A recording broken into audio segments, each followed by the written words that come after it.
Assalamualaikum warahmatullahi wabarakatuh. Perkenalkan, nama saya Rahalis Darini dan teman saya Generasi Nilada Rahmawati. Di sini kami akan berdakwah tentang menerapkan sifat-sifat teladan Nabi Muhammad untuk memperingati Hari Maulid Nabi. Alhamdulillahirabbil alamin wassalatu wassalamu ala asrofil anbiya'i wal mursalin wa ala alihi washabihi ajmain. Amma ba'du.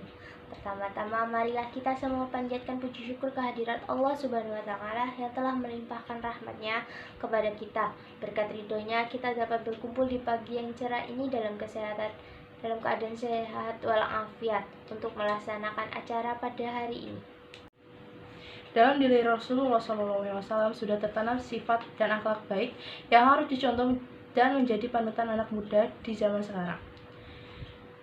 Apalagi di saat era modern, banyak pemuda-pemudi yang sudah terkena budaya barat. Di hari peringatan lahir Nabi Muhammad SAW, kita akan membahas sifat teladan Nabi Muhammad SAW. Sudah dijelaskan dalam sebuah hadis yang berbunyi, sungguh telah ada pada diri Rasulullah SAW itu suri tauladan yang baik bagimu, yaitu bagi orang yang mengharap rahmat Allah Subhanahu wa taala dan kedatangan hari berhenti dan yang banyak mengingat Allah. Rasulullah SAW adalah suri tauladan yang sempurna bagi umat Islam. Beliau memiliki sifat dan akhlak yang mulia yang patut kita contoh dan tiru dalam kehidupan sehari-hari. Dalam Al-Quran, Allah Subhanahu wa taala berfirman, sungguh telah ada pada diri Rasulullah itu suri tauladan yang baik bagimu, yaitu bagi orang yang mengharap rahmat Allah dan kedatangan hari kiamat dan yang banyak mengingat Allah. Quran Surat Al-Ahzab 21. Dari ayat ini kita dapat mengetahui bahwa meneladani sifat dan akhlak Rasulullah SAW adalah salah satu cara untuk mendekatkan diri kepada Allah Subhanahu wa taala dan mengharapkan kebahagiaan di akhirat. Lalu, apa saja sih sifat dan akhlak Rasulullah SAW yang bisa kita teladani? Berikut adalah beberapa di antaranya. Yang pertama ialah sidik. Sidik artinya jujur dalam perkataan dan perbuatan. Rasulullah SAW adalah sosok yang sangat jujur, bahkan sebelum beliau diangkat menjadi Rasul. Beliau dikenal dengan julukan Al-Amin atau yang dapat dipercaya oleh masyarakat Arab saat itu. Beliau tidak pernah berdusta, berkhianat, atau menipu siapapun. Beliau selalu berkata benar dan bertindak sesuai dengan apa yang beliau katakan. Dalam sebuah hadis sahih, Rasulullah SAW bersabda, sesungguhnya kejujuran itu membawa kepada kebaikan, dan sesungguhnya kebaikan itu membawa kepada surga. Dan sesungguhnya seorang laki-laki terus-menerus berbicara benar hingga ia dicatat di sisi Allah sebagai orang yang benar.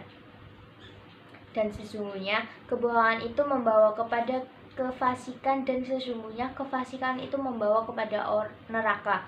Dan sesungguhnya seorang laki-laki yang menerus berbohong hingga ia dicatat di sisi Allah sebagai orang yang dusta.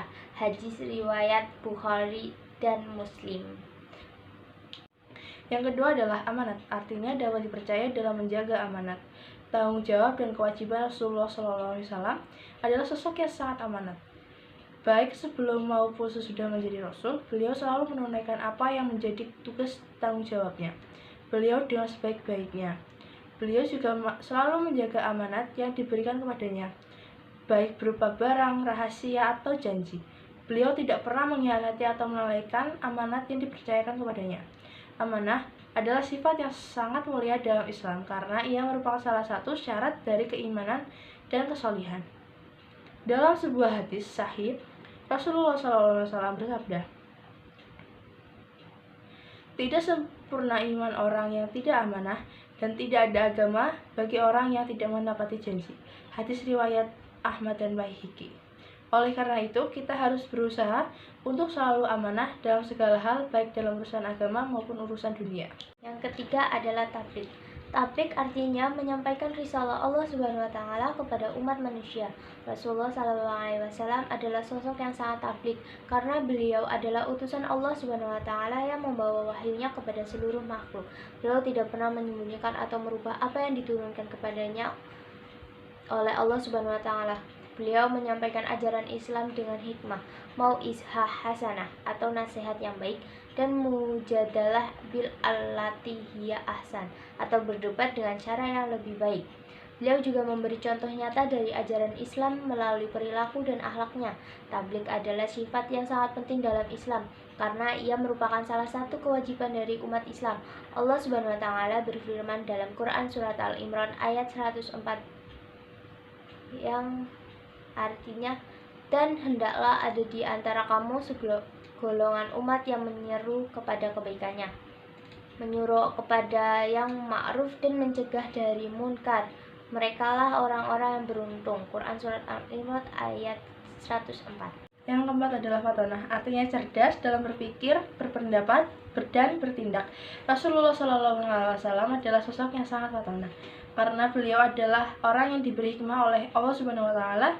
Beliau memiliki kecerdasan intelektual, emosional, dan spiritual yang tinggi. Beliau mampu menyelesaikan masalah yang dihadapi oleh dirinya sendiri maupun oleh umatnya dengan cara yang bijaksana, adil, dan efektif. Sampai kebaikan dan kesempurnaan Allah Subhanahu wa taala berfirman dalam Quran surat Al-Baqarah ayat 269 yang artinya, dia memberikan hikmah kepada siapa yang dia kehendaki, dan barang siapa yang diberi hikmah dan sesungguhnya dia telah diberi kebaikan yang banyak, dan tidak ada yang dapat mengambil pelajaran dari ayat-ayat Allah melainkan orang-orang yang berakal. Quran surat Al-Baqarah ayat 269. Dari ayat ini kita dapat mengetahui bahwa hikmah adalah salah satu nikmat Allah Subhanahu wa taala yang sangat besar bagi manusia. Sekian ceramah dari kami. Bila ada salah kata mohon dimaafkan. Cukup sekian. Wassalamualaikum warahmatullahi wabarakatuh. Dadah.